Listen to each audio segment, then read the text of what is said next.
मुंबईनंतर नाशिकमध्ये हेमंत गोडसेंनी आज जोरदार शक्ती प्रदर्शन केलं। नाशिकच्या शालिमारच्या हनुमान मंदिरात दर्शन घेऊन त्यांनी प्रचाराला सुरुवात केली। उमेदवारी मिळण्यापूर्वीच प्रचाराला सुरुवात केल्यामुळे सर्वांच्या भुवया उंचावल्यात आणि विशेष म्हणजे नाशिकच्या जागेसाठी छगन भुजबळ यांच्या नावाची चर्चा सुरू आहे। भाजप मनसे या जागेसाठी आग्रही आहेत आणि अशामध्ये गोडसेंच्या शक्ती प्रदर्शनामुळे नाशिकमध्ये महायुतीत धुसफूस वाढल्याची चर्चा आहे।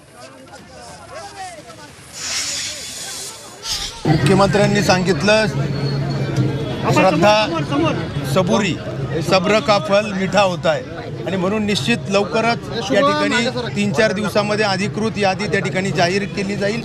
तोपर्यंत तुमचा प्रचार आपण सुरू ठेवावा आणि म्हणून आपण केलेली कामं ही जनतेपर्यंत पोहोचवण्याचं काम या ठिकाणी सुरुवात करतो। त्याचा शुभारंभ आज या ठिकाणी मुंबई